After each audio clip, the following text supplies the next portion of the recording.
อย่าใจลอยรู้สึกตัวไว้รู้สึกไปสบายๆ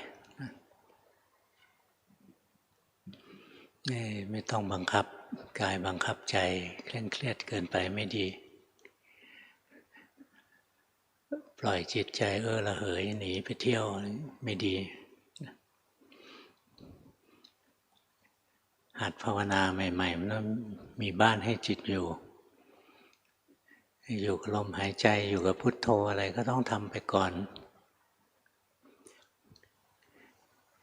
เราไม่ได้หายใจไม่ได้พุทโธแล้วก็จบแค่นั้นหายใจไปพุทโธไปแล้วสังเกตใจเอาหายใจแล้วจิตฟุ้งซ่านรู้ว่าจิตฟุ้งซ่านจิตสงบรู้ว่าจิตสงบหรือพุทโธพุทโธอยู่จิตใจบริกรรมพุทโธอยู่รู้เนื้อรู้ตัวอยู่ก็รู้ทันพุทโธพุทโธหนีไปคิดเรื่องอื่นลืมพุทโธแล้วก็คอยรู้ทันจุดสำคัญคือคอยรู้ทันใจตัวเองไว้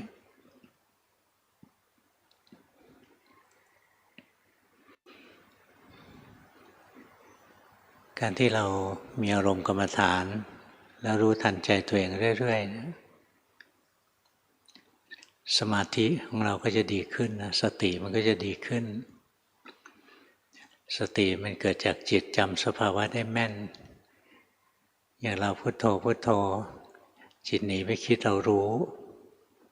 นะต้องนานกว่าจะรู้แต่มันก็มาพุทโธอีกจิตหนีไปอีกรู้อีกจิตหนีไปอีกรู้อีกสุดท้ายจิตมันจำสภาวะที่มันไหลไปหลงไปหนีไปมันจำอันนี้ได้พอจิตมันเคลื่อนนะจะเคลื่อนไปคิดเนี่ยสติมันจะเกิดเองงั้นสติเราก็สั่งให้เกิดไม่ได้นะอาศัยการทำกรรมฐานสักอย่างหนึ่งแล้วคอยอ่านใจตัวเองไปพอจิตใจมันจำได้แล้วโอ้นี่มันหลงหน้าตามเป็นอย่างนี้มันไหลไปนะไปจมไปแช่อยู่กับอารมณ์มันใดอันหนึ่งหรือไปกระโดดโลดเต้นฟุ้งซ่านอยู่กับอารมณ์มันใดอันหนึ่งการที่เราทำกรรมฐานแล้วรู้ทันจิตตนเองนะเห็นซ้ำแล้วซ้ำอีกนะต่อไปพอจิตมันเคลื่อนนิดเดียวมันก็เห็นอย่างหลวงพ่อตั้งแต่เป็นโยมนะจิตเคลื่อนให้เห็นเลยเพราะหัดดูตลอด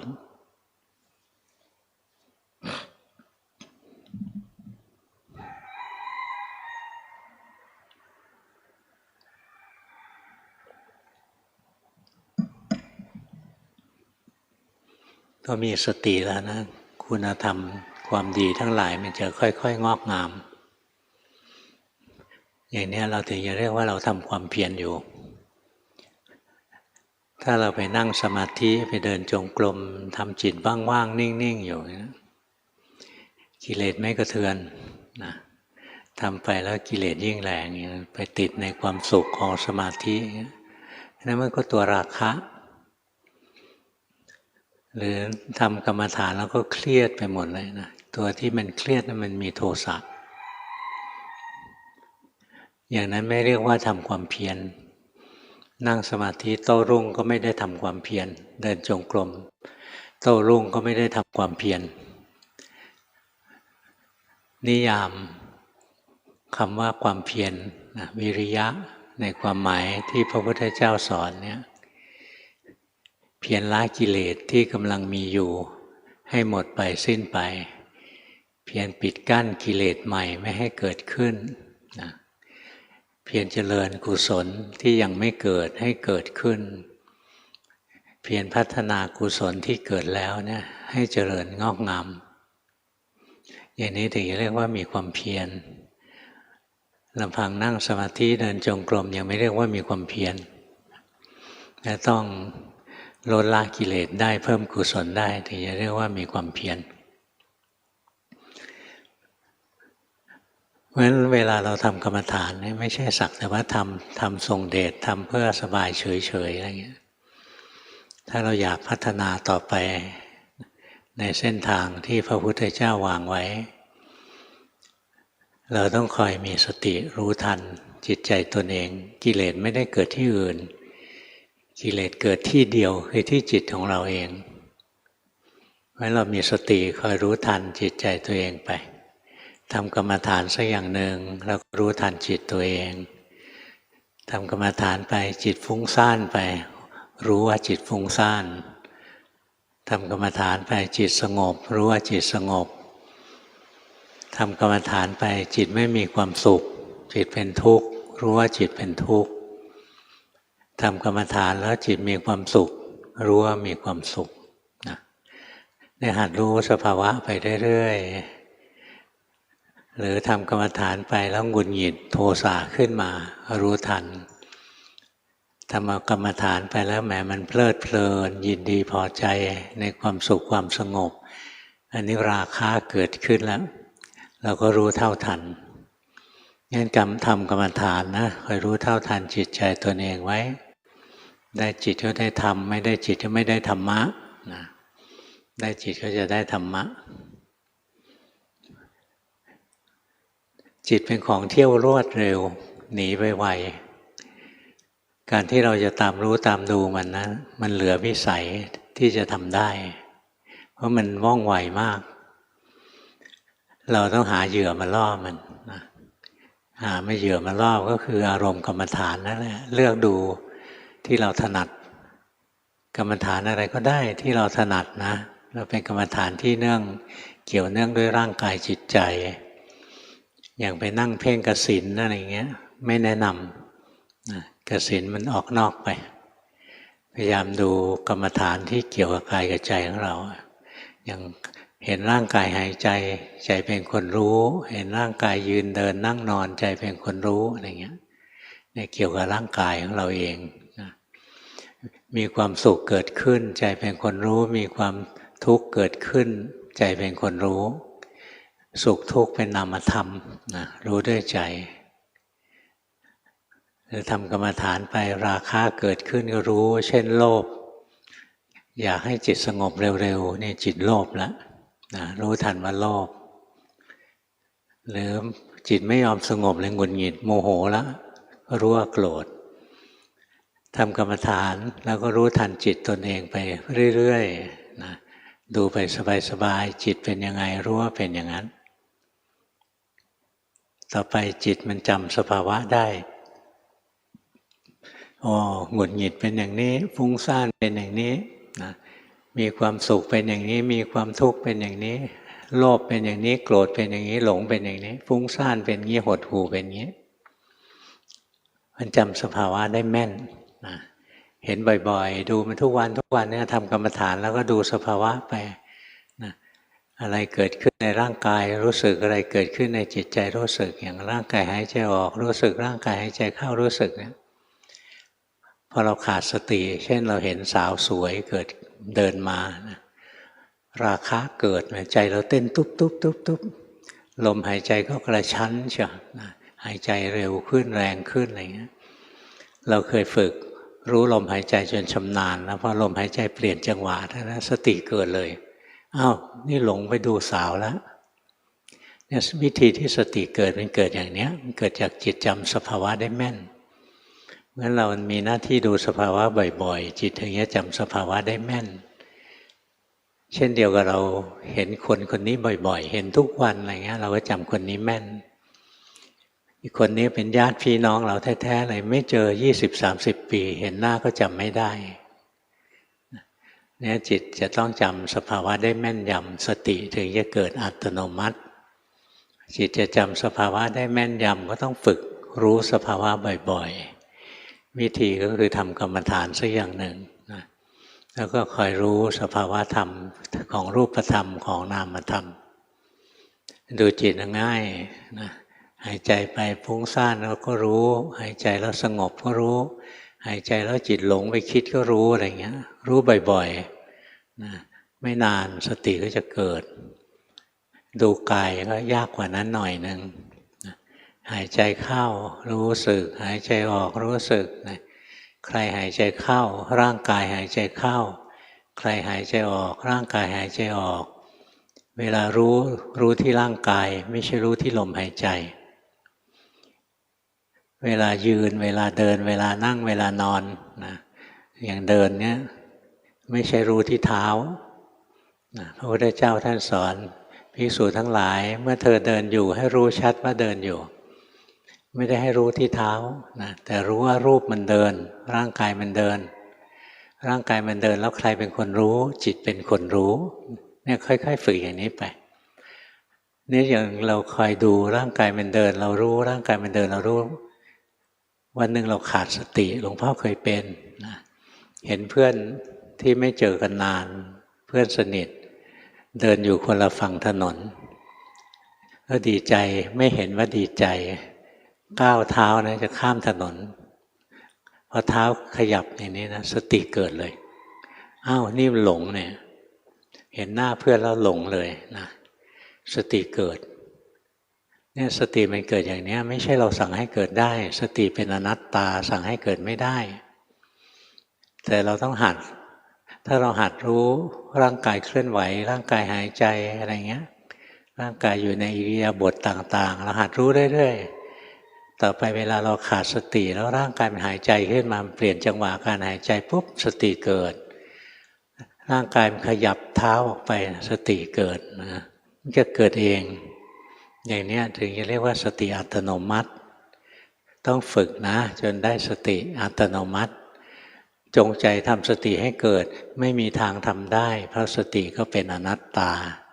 ต้องทำเหตุของสติสติถึงจะเกิดเหตุของสติคือจิตจำสภาวะได้แม่นจิตจำสภาวะได้แม่นเพราะจิตเห็นสภาวะบ่อยๆงั้นหน้าที่เราคอยหัดรู้สภาวะไปบ่อยๆนะแล้วก็จิตจำสภาวะแม่นแล้วสติจะเกิดเองนะมันจะอัตโนมัติอย่างเมื่อปี25หลวงพ่อเพิ่งหัดดูจิตนะไปกราบหลวงปู่ดูล6 กุมภาพันธ์ 25นะไปกราบท่านครั้งแรกท่านก็สอนให้ดูจิตตัวเองหลวงพ่อก็มาหัดดูจิตตัวเองเดี๋ยวสุขเดี๋ยวทุกข์เดี๋ยวดีเดี๋ยวร้ายเดี๋ยวโลภเดี๋ยวโกรธเดี๋ยวหลงเดี๋ยวฟุ้งซ่านเดี๋ยวหดหู่เดี๋ยวลังเลสงสัยเดี๋ยววิตกกังวลนะเดี๋ยวอาฆาตแค้นอะไรอย่างเงี้ยได้เห็นนะสภาวะต่างๆเนี่ยหมุนเวียนเปลี่ยนแปลงขึ้นมาในใจเราทั้งวันเลยตาเห็นรูปสภาวะธรรมก็เกิดขึ้นในใจนะอย่างเห็นรูปสวยนะใจมันมีราคะเห็นรูปศัตรูใจมันมีโทสะหูได้ยินเสียงนะเดี๋ยวใจก็มีราคะมีโทสะอะไรเงี้ยเดี๋ยวก็หลงไปคิดอะไรเพลิดเพลินจมูกได้กลิ่นลิ้นกระทบรสกายกระทบสัมผัสใจกระทบความคิดนะจิตมันก็ทำงานไปนะสุขบ้างทุกข์บ้างดีบ้างร้ายบ้างมันทำงานของมันอัตโนมัตินี่หลวงพ่อฝึกตัวเองนะตาหูจมูกลิ้นกายใจกระทบอารมณ์เนี่ยไม่ห้ามมีตาเราก็ดูมีหูเราก็ฟังมีจมูกก็ดมกลิ่นมีลิ้นก็กระทบรสมีกายก็รู้สัมผัสนะมีใจก็คิดนึกไม่ห้ามมันถ้าห้ามแล้วบรรลุมรรคผลง่ายนะคนตาบอดจะบรรลุเร็วกว่าเรา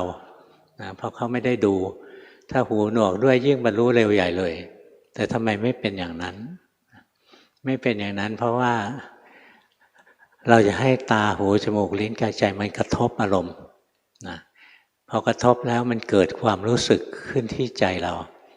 กระทบอารมณ์แล้วเกิดความสุขรู้ทันเกิดความทุกข์รู้ทันเนี่ยคอยรู้ไปเรื่อยมันสุขรู้มันทุกข์รู้มันโลภมันโกรธมันหลงคอยรู้นะมันเป็นกุศลคอยรู้เนี่ยคอยรู้ทันความรู้สึกของตัวเองไปเรื่อยๆต่อไปจิตมันจำสภาวะได้นะแต่เดิมมันว่างๆใจว่างๆพอกระทบอารมณ์ปุ๊บมีความสุขเกิดขึ้นเนี่ยมันจำได้ความสุขนี่มันแปลกปลอมเข้ามานะเดิมจิตมันว่างๆมันกระทบอารมณ์ปุ๊บไปเห็นรูปโทสะผุดขึ้นมาเนี่ยเราก็เห็นโอ้โทสะเกิดขึ้นมาเนี่ยเราสามารถเห็นสภาวะทั้งหลายนะเกิดหมุนเวียนเปลี่ยนแปลงอยู่ในใจของเราตลอดเวลาสภาวะทั้งหลายทางใจเนี่ยมันเกิดทุกครั้งที่มีการกระทบสัมผัสทางตาหูจมูกลิ้นกายใจทางใจคือทางความคิดของเราคิดเรื่องนี้มีความสุขคิดเรื่องนี้มีความทุกข์คิดเรื่องนี้โกรธอย่างเงี้ย คิดเรื่องนี้โลภไม่ใช่ห้ามความคิดไม่ใช่ห้ามการดูไม่ได้ห้ามการฟังนะกระทบอารมณ์ไปตามธรรมชาติแต่กระทบแล้วมีความรู้สึกอะไรเกิดขึ้นในใจคอยรู้ทันไว้เนี่ยหลวงพ่อฝึกอยู่อย่างนี้นะ7 เดือนแต่ฝึกผิดอยู่3 เดือนไปเพ่งจิตให้นิ่งๆว่างๆคิดว่าดูจิตก็คือต้องเฝ้าอยู่ที่ตัวจิตไม่ให้เคลื่อนไปไหนเราไปส่งกันบ้านหลวงปู่บอกทำผิดแล้วจิตมีธรรมชาติคิดนึกปรุงแต่งนี่ไปทำจนไม่คิดไม่นึกไม่ปรุงไม่แต่งงั้นหลวงพ่อปล่อยให้จิตมันกระทบอารมณ์ตามธรรมชาติแต่กระทบอารมณ์แล้วเกิดสุขเรารู้เกิดทุกข์เรารู้เกิดกุศลเรารู้เกิดโลภโกรธหลงเรารู้เรื่อยๆเรื่อยๆไปนะจนจิตมันจำสภาวะได้แม่นอะไรไหวตัวขึ้นในจิตนิดเดียวนี้สติรู้แล้วว่ามีอะไรแปลกปลอมเข้ามาในจิตเนี่ยเรียนกับหลวงปู่ดูลได้7 เดือนนะวันนั้นพายุเข้ากรุงเทพวันที่23 กันยา25พายุเข้ากรุงเทพหลวงพ่อเปียกฝนนะตอนกลับจากที่ทำงานออกจากที่ทำงานเนี่ยเปียกทั้งตัวเลยไปนั่งหลบฝนอยู่ที่วัดโสมนัสวิหารไปนั่งกอดเข่านะที่นั่งกอดเข่าเพราะว่าถ้าเรานั่งพับเพียบนั่งขัดสมาธิอะไรเนี่ยนะตัวเราชุ่มด้วยน้ำมันจะเปื้อนกุฏิเป็นวงกว้างเนี่ยกะให้นั่งพื้นที่แคบที่สุดกุฏิจะได้ไม่เลอะมากเสร็จแล้วก็เห็นใจมันกังวลความกังวลมันผุดขึ้นเราถูกฝนที่ไรเราก็ป่วยเป็นหวัดทุกทีเลยนะใจกังวลนะพอใจกังวลปุ๊บสติระลึกรู้ความกังวลนะมันเห็นเองสติระลึกรู้ความกังวลทันทีที่ระลึกรู้ความกังวลนะความกังวลก็ดับไปจิตเป็นกุศลแล้วนะจิตมันมีสติเกิดขึ้นแล้วความกังวลที่จะหลอกให้เราคิดฟุ้งซ่านไปเรื่อยๆมันดับจิตมันก็ไม่ฟุ้งซ่านจิตมันก็รวมจิตสงบเข้าไปอยู่ภายในมันสงบระดับที่ร่างกายของเราหายไปโลกธาตุภายนอกก็หายไปเนี่ยไม่ได้เจตนาเข้าฌานไม่ได้เจตนาอะไรทั้งสิ้นเลยนะแค่ว่าเคยดูสภาวะที่เกิดกับจิตใจตัวเองจนมันชำนาญมันไปเห็นจิตกังวลเข้าไปเห็นความกังวลเข้าความกังวลดับปั๊บนะสติเกิดสมาธิก็เกิดจิตมันตั้งมั่นรวมลงไปนี่มันรวมแรงหน่อยถ้ารวมไม่แรงนะโลกก็ยังอยู่แต่ถ้ารวมแรงๆเนี่ยโลกหายเลยไม่มีอะไรเหลือเลยที่เป็นวัตถุร่างกายเราที่เป็นวัตถุมันก็ไม่มีนะกุฏิศาลาวัดอะไรเงี้ยไม่มีหมดนะพายุก็ไม่มีฟ้าผ่าก็ไม่มีเหลือแต่จิตดวงเดียวล้วนๆอย่างนั้นนะเนี่ยจิตมันเข้าสมาธิไปเพราะฉะนั้นการที่เราคอยดูสภาวะเรื่อยๆนะนอกจากเราได้สติแล้วเรายังได้สมาธิด้วยหลวงปู่ดูลท่านถึงสอนบอกว่าการดูจิตนั้นเราจะได้สมาธิอัตโนมัตินะเข้าฌานไม่เป็นไม่ต้องตกใจคอยรู้ทันจิตใจของตนเองที่มีความเปลี่ยนแปลงทุกคราวที่กระทบอารมณ์ทางตาหูจมูกลิ้นกายใจใจคิดเนี่ยความรู้สึกมันเปลี่ยนมีสติรู้นะตามองเห็นความรู้สึกเปลี่ยนมีสติรู้หูได้ยินเสียงความรู้สึกเปลี่ยนมีสติรู้ได้กลิ่นจมูกได้กลิ่นลิ้นกระทบรสกายกระทบสัมผัสความรู้สึกเปลี่ยนเราก็รู้อย่างคนกรุงเทพนะอยู่กับความร้อนของอากาศมาวัดหลวงพ่อเนี่ยพอลมพัดมารู้สึกมันสบายใจไหมมีความสุขไหมกรุงเทพไม่ค่อยมีแบบนี้ลมพัดมาเต็มไปด้วยขี้ฝุ่นพอลมพัดมาต้องรีบปิดหน้าปิดจมูกอะไรเงี้ยหาความสุขไม่ได้มาอยู่ริมภูเขาอยู่ริมป่าอย่างเงี้ยนะลมหนาวมันมามันมีความสุขเนี่ยไม่ใช่ว่าห้ามกระทบอารมณ์เนี่ยลมหนาวกระทบผิวหนังอันนี้เป็นโผฏฐัพพะนะโผฏฐัพพะคือสิ่งที่กระทบร่างกายร่างกายรับรู้ถึงลมหนาวมีสิ่งที่มากระทบใจมันชอบรู้ว่าใจชอบไม่ใช่รู้ว่าลมหนาวมานะไอ้นั้นชาวบ้านเขารู้นักปฏิบัติรู้ลึกลงมาที่ใจของตัวเองโอ้พอได้รับลมหนาวมาแล้วใจชอบรู้ว่าใจชอบ เนี่ยหัดดูอย่างนี้ไปให้ตาหูจมูกลิ้นกายใจกระทบอารมณ์ไปพอกระทบอารมณ์แล้วให้ใจมันเกิดปฏิกิริยาเกิดสุขเกิดทุกข์เกิดดีเกิดชั่วไปตามธรรมชาติของมันหน้าที่เราไม่ได้เข้าไปแทรกแซงหน้าที่เรามีนิดเดียวเองรู้จิตใจอย่างที่มันกำลังเป็นอยู่นะที่จิตใจมันเป็นยังไงรู้ว่าเป็นอย่างนั้นลมพัดมาใจมีความสุขก็รู้อะไรเงี้ยแต่อย่างคนที่อยู่วัดนะกลางคืนเงี้ยหนาวจัดจะไปเดินจงกรมลมพัดมาเนี่ยไม่ได้มีความสุขนะใจรู้สึกสยองเนี่ยเห็นไหมคนหนึ่งได้รับลมเย็นๆแล้วมีความสุขอีกคนหนึ่งได้รับลมที่เย็นๆแล้วรู้สึกสยองนะน้ำก็ยังไม่ได้อาบเลยพระอาทิตย์ก็ตกแล้วเพิ่งจะไปปลูกป่ากันเสร็จดูแลป่าดูแลต้นไม้เหงื่อทั้งตัวเลยนะแล้วก็ฝุ่นทั้งตัวไม่อาบน้ำก็ไม่ได้นะแต่ว่าลมหนาวก็มาอะไรอย่างนี้นะการอาบน้ำนี่นะสยดสยองใครเคยอาบน้ำเย็นๆไหมมันสยองนะเมื่อก่อนสมัยหลวงพ่อหนุ่มๆนะออกตระเวนตามวัดครูบาอาจารย์นะชอบไปฤดูหนาวเพราะมันสบายภาคอีสานนะขึ้นฤดูร้อนเนี่ยโอ้ยทรมานนะเหมือนอยู่ในเตาเลยร้อนๆทั้งวันทั้งคืนนี่พอหน้าหนาวรีบขึ้นไปอีสานไปภาวนาถึงเวลาจะอาบน้ำเนี่ยสยองอาบน้ำในตุ่มนะไม่มีหรอกน้ำร้อนน้ำอุ่นอะไรไม่มีแค่เห็นตุ่มน้ำเนี่ยใจสยองไหมตาเห็นรูปเกิดปฏิกิริยาขึ้นที่ใจสยดสยองรู้ทันว่าใจมันกลัวแล้วอาบน้ำเริ่มเอาน้ำมาล้างเท้าล้างมือนะอยู่ๆลาดตัวทีเดียวอาจจะช็อกตายมันเย็นจัดจริงๆนะค่อยๆล้างเป็นการปลุกใจตัวเองให้เข้มแข็งทีละน้อยนะค่อยๆล้างหน้าหน้าอกเอาไว้ทีหลังก่อนเดี๋ยวค่อยๆลูบทีหลังหัวลาดโครมลงไปนะหัวชาเลยนะใครเคยเจอไหมน้ำเย็นลาดลงไปนะหัวชาเลยนะเนี่ยใจมันกลัวเนี่ยไม่อาบน้ำนะฝุ่นทั้งตัวเลยนะนั่งสมาธิเดินจงกรมนะฝุ่นหน้าหนาวฝุ่นมันเยอะเปื้อนทั้งตัวนะไปนอนอมฝุ่นอย่างนี้ก็นอนไม่ลงอีกนอนไม่สบายก็ต้องอาบน้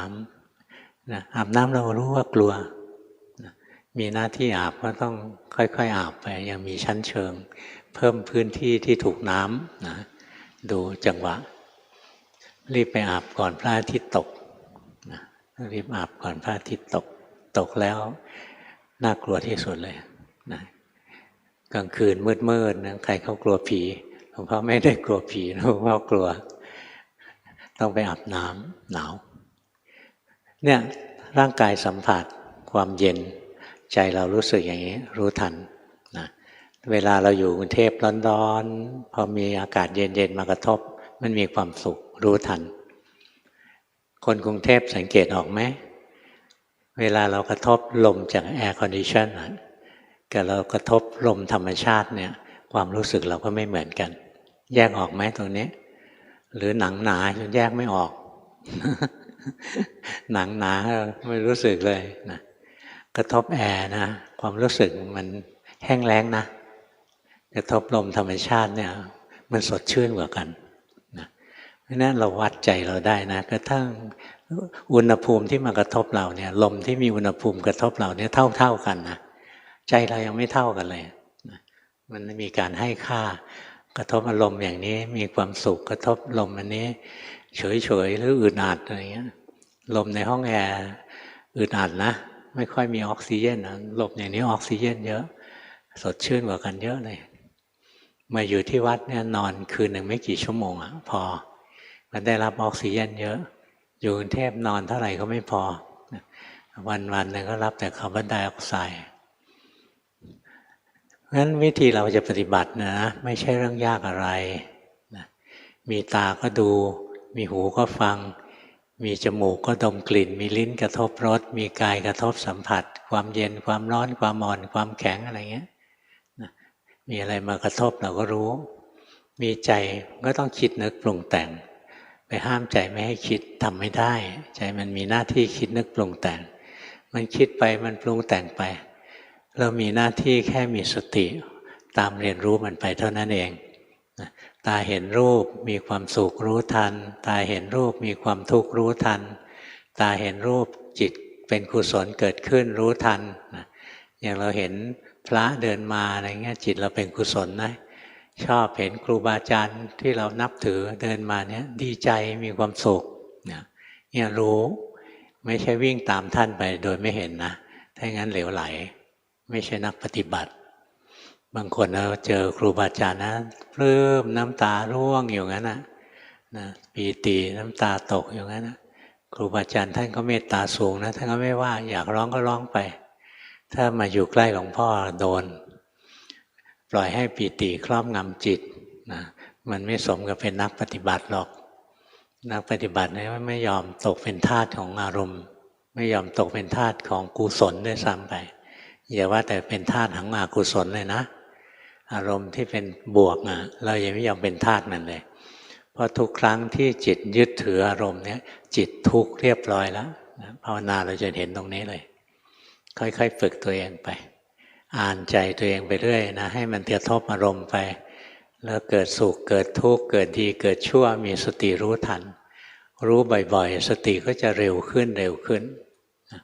พอสติเราถี่ยิบขึ้นมานะจิตใจเราก็จะตั้งมั่นมากขึ้นแต่เดิมมันตั้งเป็นขณะนี่มันรู้ตัวได้ถี่ขึ้นมานะสติเกิดเร็วขึ้นนะความตั้งมั่นมันจะเกิดขึ้นต่อเนื่องตรงที่มันตั้งมั่นอย่างเงี้ยมันจะเหมือนจิตเราเนี้ยทรงพลังตั้งมั่นอยู่ได้ทั้งวันแท้จริงแล้วจิตที่ตั้งมั่นนั้นเกิดดับสืบเนื่องกันเป็นจำนวนมากจิตนั้นเกิดดับรวดเร็วนะดวงหนึ่งเนี่ยอายุสั้นนิดเดียว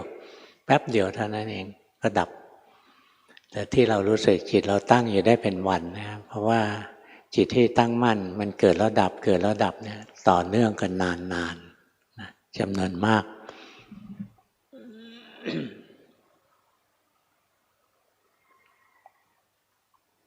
ดูอย่างนี้ได้สติก็จะเกิดอัตโนมัติสมาธิก็จะเกิดอัตโนมัติต่อไปก็ฝึกให้เกิดปัญญานะฝึกให้เกิดปัญญาถ้าเราดูจิตดูใจอยู่เราก็ดูต่อไปเลยเราก็จะเห็นว่าจิตมันมีสองอย่างมันมีจิตผู้รู้กับจิตผู้หลง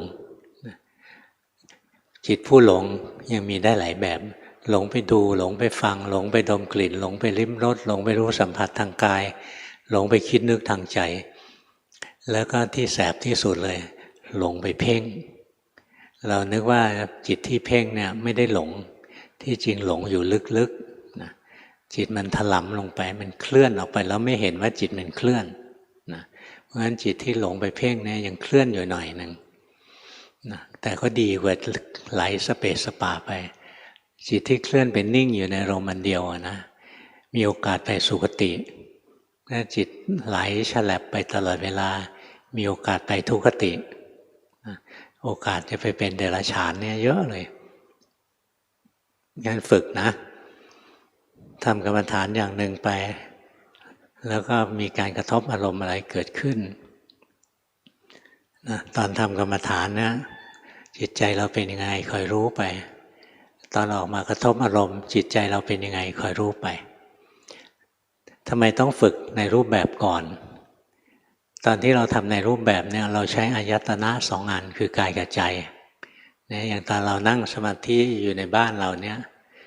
เรารับสัมผัสทางกายกับใจตาเราก็ไม่มีอะไรให้ดูใหม่ๆนะหูเราก็ฟังเสียงซ้ำซากจนไม่สนใจจมูกก็ได้กลิ่นซ้ำซากจนไม่สนใจลิ้นก็ไม่ได้เอาไปเลียอะไรตอนนั้นนะมันก็เหลือแต่กายกับใจเนี่ยพอเหลืออายตนะสองตัวกายกับใจนะมีอะไรเกิดขึ้นในร่างกายเช่นนั่งยุงมันกัดเนี่ยรู้สึกถ้าเราใจลอยยุงกัดเราก็ไม่รู้นะเรานั่งสมาธิอยู่ยุงมันกัดหรืออากาศมันร้อนเหงื่อตกพอเหงื่อตกหรือยุงกัดแล้วโทสะมันขึ้นมันหงุดหงิดเนี่ยอ่านมันไปอย่างนี้อ่านมันไปค่อยๆฝึกไปในสุดเราก็จะรู้จักสภาวะทั้งหลายนะค ความสุขความทุกข์ทางกายทางใจเป็นยังไงนะความโลภความโกรธความหลงความฟุ้งซ่านความหดหู่อะไรทางจิตใจมันเป็นยังไงเห็นบ่อยๆเห็นทุกวันทุกวันทุกวันต่อไปพอความรู้สึกอะไรเกิดขึ้นนิดเดียวนะสติเกิดเองเลยนะสติจะเกิดอัตโนมัตินี้พอเราฝึกในรูปแบบเราใช้อายตนะสองอันแล้วตอนที่เรามาปฏิบัติในชีวิตประจำวันเนี่ยเราใช้อายตนะ6 อันนะยันยากกว่ากันมากนะงั้นก่อนที่จะมาเจริญสติในชีวิตประจำวันได้ดีเนี่ยควรจะฝึกในรูปแบบซะก่อนมันเหมือนนักมวยนะต้องซ้อมมวยซะก่อนที่จะขึ้นชกจริงการปฏิบัติธรรมในชีวิตประจำวันเนี่ยคือการขึ้นชกจริงแล้วออกสนามรบตัวจริงแล้วไม่ใช่ซ้อมรบแล้วเพราะฉะนั้นข้าศึกจะมา6 ทิศทางเลยตาหูจมูกลิ้นกายใจกระทบอารมณ์เนี่ยข้าศึกก็คือกิเลสจะลุยเข้ามาได้ทุกทิศทางงั้นถ้าเราเคยฝึก2 ช่องให้ชำนาญกายกับใจนะนั้นมาเพิ่มในชีวิตจริงอีก4 ช่องเนี่ยมันยังพอสู้ได้ถ้าอยู่ๆโดดลงมาเจริญสติในชีวิตประจำวันเลยตาเห็นรูปจิตเป็นยังไงรู้ทันหูได้ยินเสียงจิตเป็นยังไงรู้ทันมันไม่ค่อยจะรู้หรอกนะมันหลงยาวเพราะฉะนั้นการทำในรูปแบบมีความสำคัญนะหลวงพ่อไม่ได้พูดว่าการนั่งสมาธิเดินจงกรมสำคัญนะหลวงพ่อว่าการทำในรูปแบบแต่ทำให้เป็นทำแล้วอ่านใจตัวเองให้ออกนะทำแล้วให้มันเกิดสติทำแล้วให้มันเกิดสมาธิที่แท้จริงขึ้นมาอย่างเมื่อเช้าก็สอนบอกทำสมาธิยากใจมันดิ้นรนตลอดหลวงพ่อบอกสังเกตไหมใจเราดิ้นทุกครั้งเนี่ยใช้พลังงานลองดูสิใจเราไม่ได้ใช้พลังงานมากตลอดเวลาบางช่วงก็ใช้พลังงานน้อยช่วงที่ใช้พลังงานน้อยคือช่วงที่จิตไม่ได้เป็นอกุศลถ้าจิตเป็นอกุศลจะใช้พลังงานของจิตเยอะพวกเราลองนั่งหลับตาสิแล้วดูสิจิตมันทำงานดิ้นไปดิ้นมานะมันใช้แรง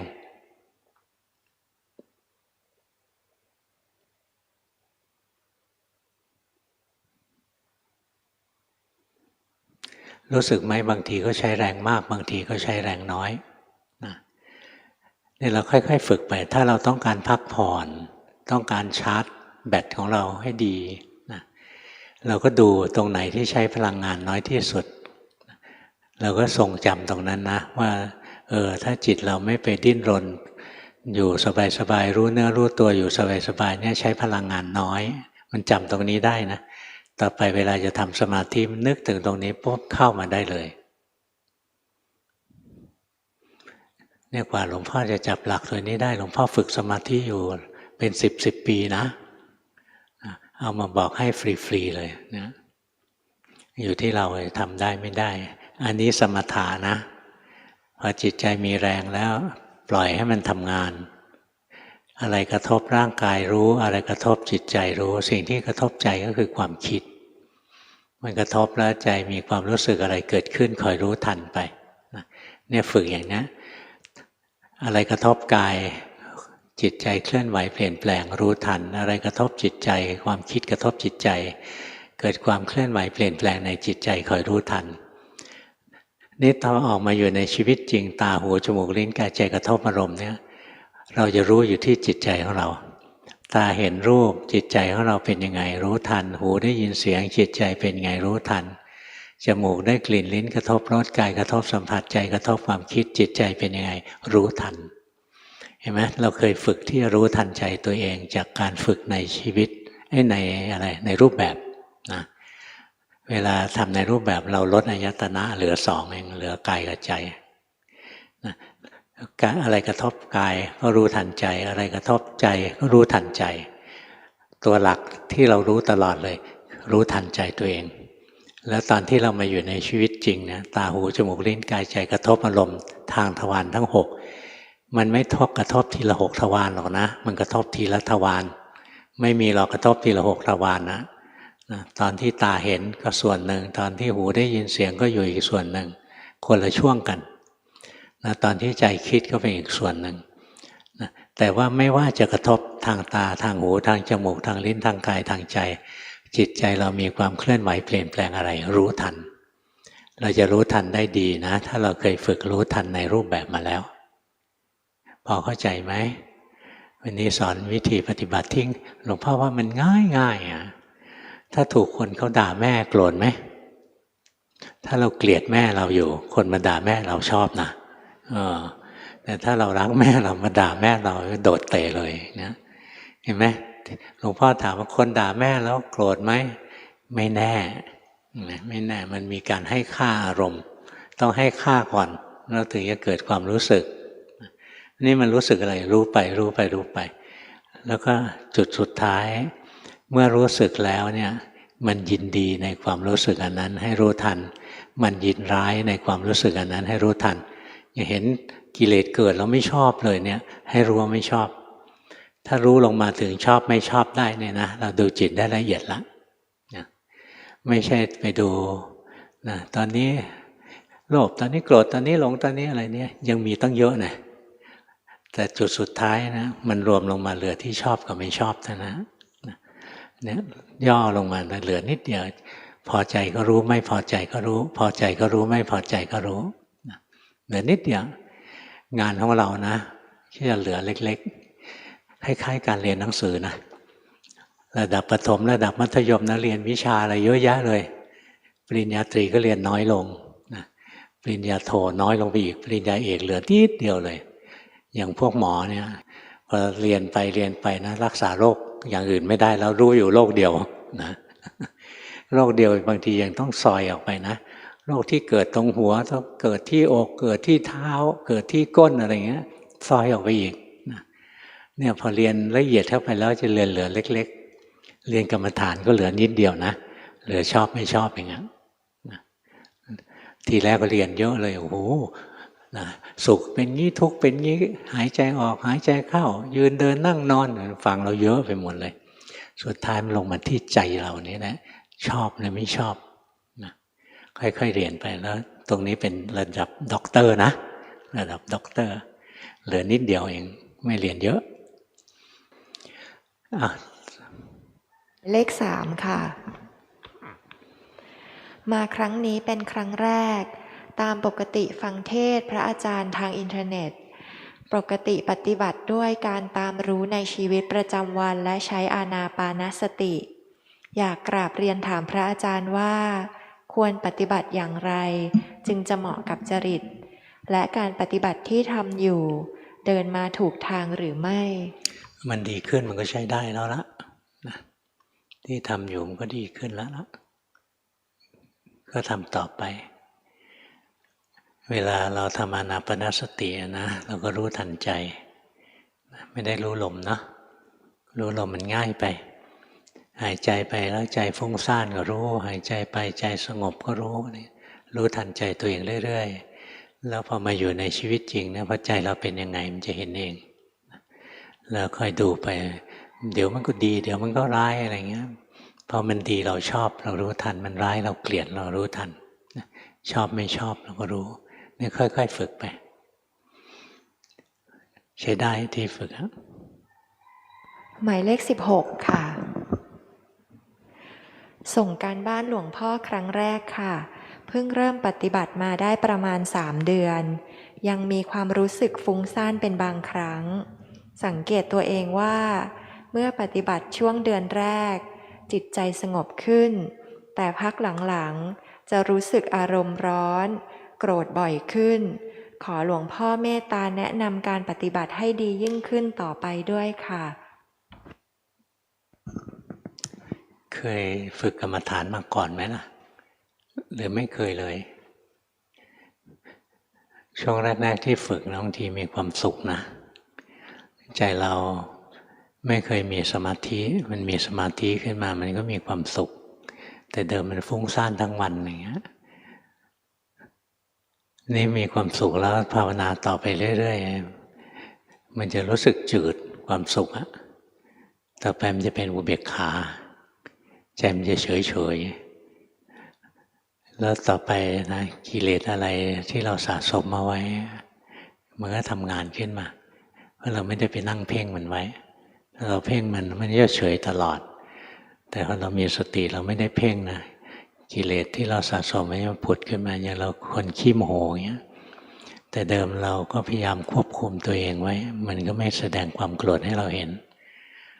นี่พอเรามาภาวนาเราไม่ได้เก็บกดแล้วกิเลสมันจะพุ่งขึ้นมาเลยรู้สึกโอ้ยทำไมยิ่งภาวนายิ่งกิเลสเยอะถ้าภาวนาแล้วไม่เห็นกิเลสนี่ถือว่าล้มเหลวนะเพราะเรามีกิเลสทุกคนนะอย่างที่หลวงพ่อบอกนะวิริยะการทำความเพียรก็คือเพียรลดละกิเลสที่มีอยู่เพียรปิดกั้นกิเลสหรืออกุศลใหม่ไม่ให้เกิดอะไรเงี้ยนี่อกุศลทั้งหลายกิเลสทั้งหลายมันมีอยู่แล้วล่ะในใจเรามีเยอะแยะเลยเวลาเรามีสติอยู่อะไรเงี้ยเราไปกดมันมีสมาธิอยู่เราไปกดมันไว้นี่พอเราภาวนาเป็นเราไม่กดตอนที่เราไม่กดเนี่ยของเก่าๆที่เราสะสมเอาไว้มันจะผุดขึ้นมาเยอะแยะเลยบางคนนึกไม่ถึงเลยนะว่าเราเลวขนาดนี้บางคนถึงขนาดลงมติเลยว่าตัวเองเลวขนาดนี้ได้ยังไงนึกไม่ถึงแต่เดิมเราก็คิดว่าเราเป็นคนดีพอมาหัดภาวนาก็โอ๊ยทำไมมันชั่วอย่างนี้การภาวนาไม่ได้ทำให้เราชั่วมากขึ้นนะแต่การภาวนานั้นทำให้เราเห็นว่าเราชั่วมันดีนะไม่ใช่ไม่ดีเพราะงั้นการที่เรารู้ทันก็คล้ายๆเรารู้ว่าเรากำลังเป็นโรคอยู่แล้วเดี๋ยวเราก็รักษามันเรามีสติไปเรื่อยกิเลสมันจะค่อยๆอ่อนแรงลงไปแรกๆแรงทุกคนแหละเพราะเราสะสมมาเยอะนะไม่ต้องตกใจเราดูไปสบายๆไม่ได้ภาวนาเอาดีไม่ได้ภาวนาเอาสุขไม่ได้ภาวนาเอาสงบภาวนาแล้วจิตดีก็รู้จิตชั่วก็รู้จิตสุขก็รู้จิตทุกข์ก็รู้จิตสงบก็รู้จิตฟุ้งซ่านก็รู้ภาวนาเพื่อรู้อย่างที่มันเป็นไปเรื่อยๆต่อไปเราก็จะเฉดชำนิชำนาญความรู้สึกอะไรเกิดสติก็เกิดสติเกิดสมาธิก็เกิดต่อไปปัญญามันก็เกิดค่อยๆฝึกไปอย่าท้อแท้ใจนะแต่ละคนร้ายกว่าที่ตัวเองคิดทั้งนั้นแหละหมายเลข50ค่ะเริ่มฟังธรรมเมื่อตุลาคม61ใช้พุทโธเป็นวิหารธรรมปัจจุบันเพิ่มการภาวนามากขึ้น 1-2 ชั่วโมงและรู้สึกตัวในระหว่างวันสวดมนต์ทำวัดเช้าตามด้วยนั่งภาวนาพักกลางวันมีเดินจงกรมบ้างในที่ทำงานก่อนนอนสวดมนต์และเดินจงกรมตามรู้ตามดูจิตเคลื่อนไหวจิตหลงรู้จิตไปคิดรู้เห็นจิตเกิดดับเป็นระยะเห็นจิตไม่ใช่ของเรา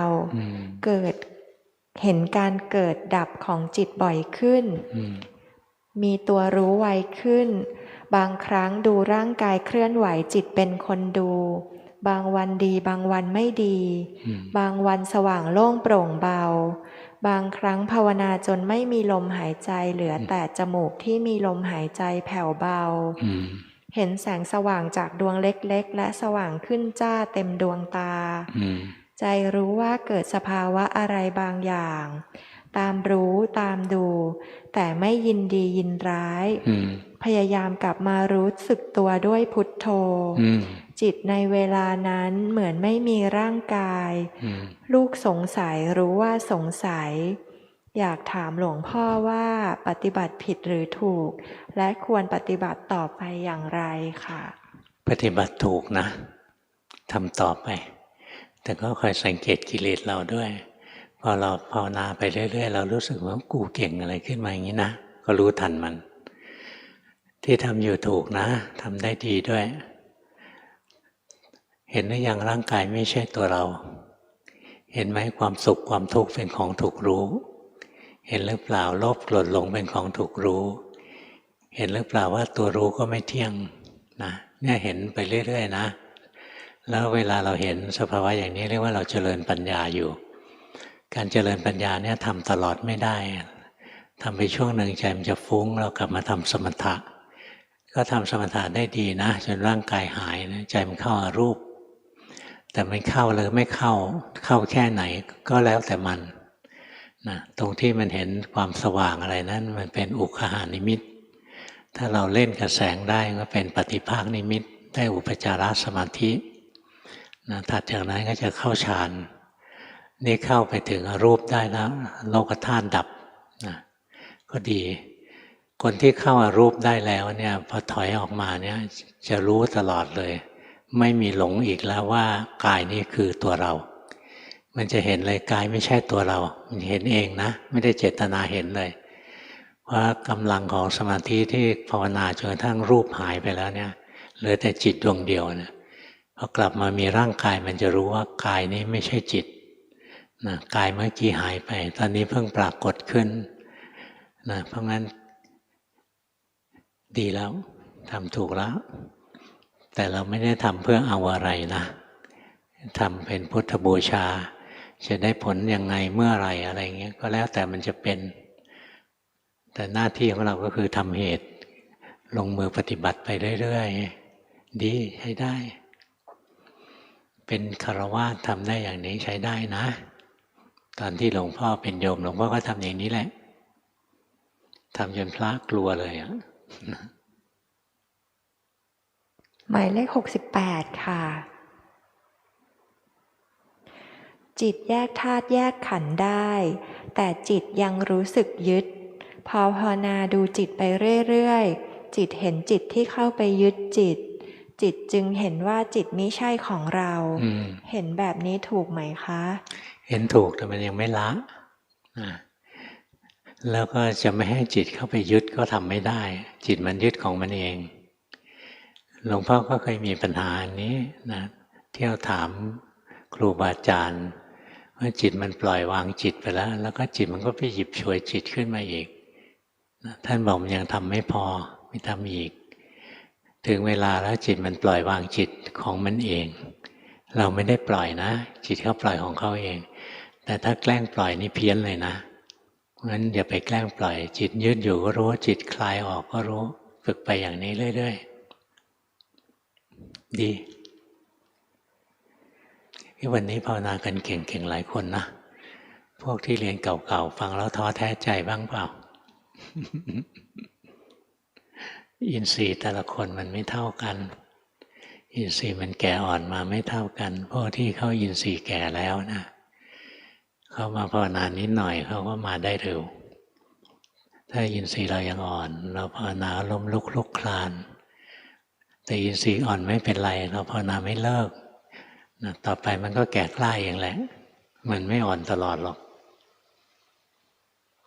หมายเลข96ค่ะผมปฏิบัติตามแนวทางหลวงพ่อมาได้1 ปีกว่าครับนั่งสมาธิไม่ค่อยได้เพราะจะง่วงมากหรือไม่ก็เพ่งปฏิบัติในรูปแบบด้วยการเดินจงกรมวันละ2 ครั้งรวมประมาณ 40-50 นาทีเวลาเดินจงกรมจะเริ่มด้วยการเดินแบบนับก้าวด้วยคำบริกรรมพุทโธธัมโมสังโฆประมาณ 10-15 นาทีหลังจากนั้นจะเดินเน้นความรู้สึกตัวโดยไม่บริกรรมเพราะคำบริกรรมจะไม่รู้สึกตัวเวลาเดินจิตก็จะหลงบ่อยรู้สึกตัวว่าหลงไปเร็วบ้างช้าบ้างบางครั้งก็ฟุ้งซ่านมากไม่ทราบว่าปฏิบัติถูกต้องหรือไม่ครับกำลังเรายังไม่พอนะงั้นคำบริกรรมเนี่ยเราใช้ได้ทั้งวันนะเพราะบริกรรมไปเรื่อยๆจะยืนเดินนั่งนอนอะไรก็บริกรรมไปจะกินข้าวก็บริกรรมทำอะไรก็บริกรรมไปจิตจะได้มีกำลังตอนนี้จิตแรงมันยังไม่พอนะฝึกมาดีแล้วล่ะแต่แรงมันยังไม่พอต้องทำอีกอย่าไปทิ้งคำบริกรรมเร็วเกินไปคำบริกรรมมันเหมือนเรือเรายังไม่ได้ขึ้นฝั่งเราอย่าเพิ่งทิ้งเรือบริกรรมไปเรื่อยๆพุทโธพุทโธหลวงตามหาบัวท่านเคยบอกนะบอกว่าท่านบริกรรมพุทโธนะตั้งแต่ต้นจนจบเลยงั้นท่านไม่ได้ทิ้งหรอกงั้นการที่เราบริกรรมนะจิตมันมีเครื่องอยู่พอจิตมันหนีไปเราจะรู้เร็วไม่ใช่หนีนานสังเกตไหมเวลาเราหลงเนี่ยเราจะไปคิดเรื่องอื่นเราไม่ได้คิดพุทโธพุทโธจริงๆเป็นความคิดเท่านั้นเองแต่เป็นความคิดที่เราจงใจคิดเวลาเราขาดสติเนี่ยมันจะไปคิดเรื่องอื่นที่เราไม่ได้จงใจงั้นเราคิดพุทโธเนี่ยเพื่อเป็นเครื่องเตือนตัวเอง เมื่อไหร่เลิกพุทโธไปแสดงว่าขาดสติมันจะขาดไม่นานไม่งั้นจะขาดนานนะกำลังมันยังไม่พอนะพุทโธไว้ไม่แน่ใจว่าแยกธาตุแยกขันธ์ได้หรือไม่ครับแยกได้เป็นคราวๆนะแยกได้อยู่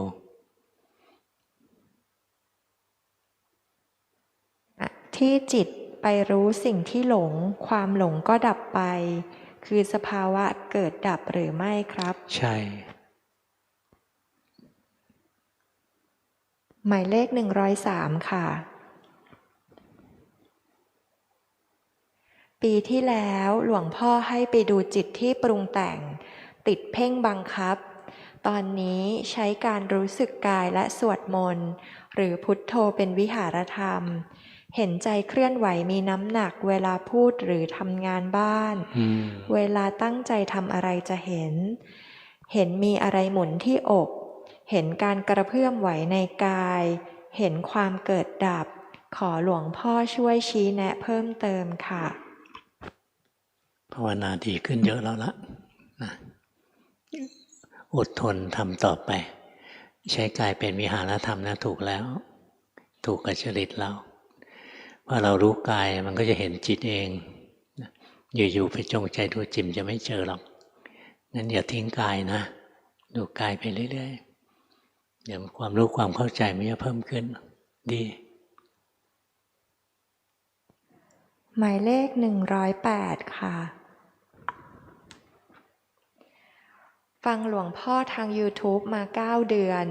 รู้สึกตัวมากขึ้นทุกข์น้อยลงปฏิบัติในรูปแบบ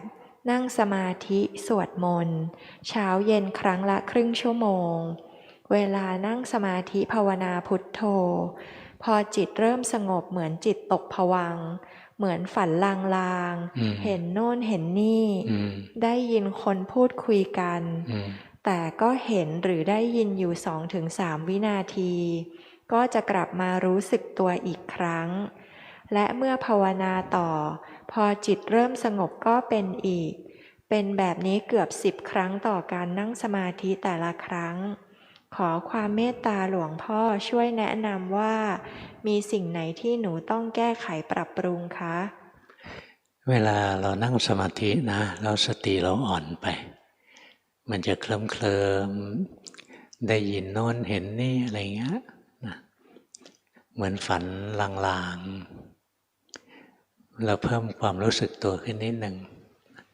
อย่างเมื่อก่อนหลวงพ่อเป็นนะว่ามันสว่างแล้วใจมันไหลไปเห็นสวรรค์เห็นเทวดาเห็นโน้นเห็นนี่อะไรนะนี่ต่อมาพอใจมันจะเริ่มเคลิ้มริบหรี่หลวงพ่อหายใจให้แรงขึ้นให้ใจมันรู้สึกตัวเข้มแข็งขึ้น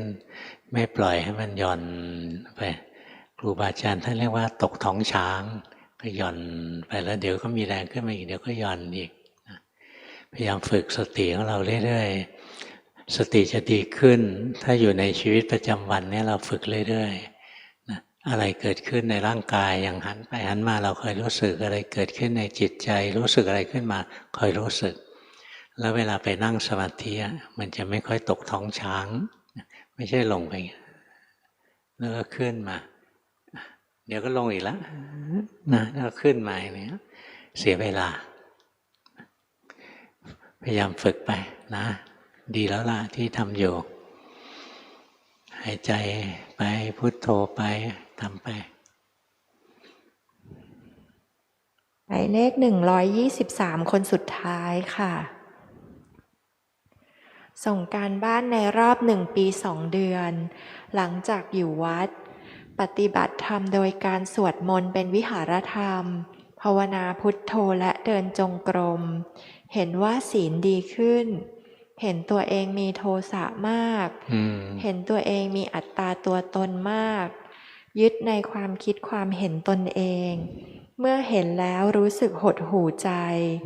เห็นตัวเองฟุ้งซ่านมากตกร่องฟุ้งซ่านแล้วหดหู่เห็นตัวเองมีวิบากกรรมที่ต้องรับคือชอบมีทุกข์ในใจลึกๆในระหว่างวันส่วนใหญ่เป็นช่วงกลางคืนเป็นประจำแม้จะไม่มีปัญหาอะไร ซึ่งทำให้ลูกรู้สึกทรมาน ขอหลวงพ่อแนะนำแนวทางปฏิบัติต่อค่ะ เหมือนอย่างที่หลวงพ่อบอกเมื่อกี้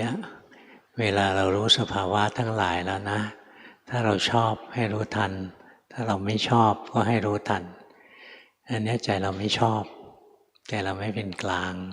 มันยังดิ้นไปเรื่อยๆมันไม่สงบจริงนะแต่ถ้าใจเราเป็นกลางนะมันจะสงบง่ายแต่ถ้าใจยินดีบ้างยินร้ายบ้างชอบบ้างเกลียดบ้างใจก็จะฟุ้งไปไม่เลิกหรอกนะที่ฝึกอยู่ดีนะค่อยๆฝึกไปดีแล้วล่ะอย่างบางคนนะมันมีสิ่งที่สะสมมาไว้นานอย่างบางคนมันจะมีความเศร้าๆอยู่นะอยู่ๆแล้วความเศร้าๆมันจะโผล่ขึ้นมาไม่มีเรื่องอะไรเลยมันก็เศร้าขึ้นมามีนะพระในนี้ยังมีเลยนะภาวนากันอยู่นานกว่าจะค่อยๆคุยขึ้นมาได้ถ้าเราค่อยๆดูไปนะเราจะรู้ว่ามันเศร้าเพราะอะไรถ้าเรารู้เหตุรู้ผลแล้วมันก็จะหายแต่ตอนที่ยังไม่รู้เหตุรู้ผลมันจะทำตามไปแล้วความเศร้าเนี่ยผุดขึ้นมาก็ค่อยรู้เอาแล้วใจไม่ชอบรู้ว่าไม่ชอบถ้าใจทนไม่ไหวกลับไปทำสมถะนะพอมีเรี่ยวมีแรงแล้วก็มาดูมันไปอะไรโผล่ขึ้นมาความเศร้าโผล่ขึ้นมาอีกก็รู้อีกสุดท้ายมันจะเห็นว่ามันไม่มีสาระอะไรหรอกความรู้สึกแต่ละตัวล้วนแต่เกิดแล้วดับทั้งสิ้นไม่มีความเศร้าถาวรไม่มีเนี่ยค่อยๆรู้ค่อยๆดูไปเยอะนะคนที่มีอารมณ์เศร้าซ่อนอยู่ข้างในอยู่เฉยๆมันก็เศร้าขึ้นมาใครเป็นบ้างยกมือให้หลวงพ่อดูสิมีเยอะนะเยอะมีเยอะเลยไม่เป็นไรนะเรามีพวกเยอะ ภาวนาเข้าไปแล้วใจเราเข้มแข็งขึ้นเรื่อยๆใจเราเข้มแข็งขึ้นนะความเศร้าความอะไรมันทำอะไรเราไม่ได้ยิ่งภาวนาใจมันจะมีกำลังมันมีความแข็งแรงขึ้นทำให้สม่ำเสมอเท่านั้นนะรู้สึกไหมช่วงนี้ใจมีแรงมากขึ้นเยอะเลยใช่ไหมพอทำงานทำอะไรเนี้ยไม่ใช่ว่านั่งสมาธิเยอะนะเนี่ยทำงานที่มันเป็นกุศลอะไรเงี้ยใจมันเคล้าเคลียอยู่กับสิ่งที่เป็นกุศลนะมันก็มีพลังขึ้นมานะไม่ใช่ว่าแค่ต้องเดินจงกรมเยอะนั่งสมาธิเยอะอย่างเดียวหรอกเนี่ยทำสิ่งที่เป็นกุศลเป็นบุญกิริยาวัตถุ10 ประการนั่นแหละทำเข้าไปเถอะทำแล้วจิตใจมีความสุขพอจิตใจมีความสุขสมาธิมันก็เกิดจิตใจมันก็มีเรื่องมีแรงชุ่มชื่นขึ้นมาถ้าต้องสู้กับชีวิตมันก็สู้ง่ายขึ้นเพราะจิตใจมันมีความสุขงั้นเราพยายามอยู่กับอารมณ์ที่เป็นกุศลไว้ไปถามหลวงพ่อกูนะไปถามหลวงพ่อกูว่าบุญกิริยาวัตถุ10 ประการมีอะไรบ้างนะเราไปดูแล้วก็ไปทำเอาอย่างการที่เราช่วยกันทำงานเผยแพร่เนี่ยนะมันเป็นทานอันหนึ่งเป็นไวยาวัชมัยอันหนึ่งนะเป็นของดีๆทั้งนั้นเลยทำแล้วจิตใจมันมีความสุขทำวันเดียวอาจจะไม่รู้สึกแต่ทำต่อเนื่องไปนะมันมีผลความเปลี่ยนแปลงที่เห็นได้มันมีความสุขมากขึ้นความสุขเป็นเหตุใกล้ให้เกิดสมาธิ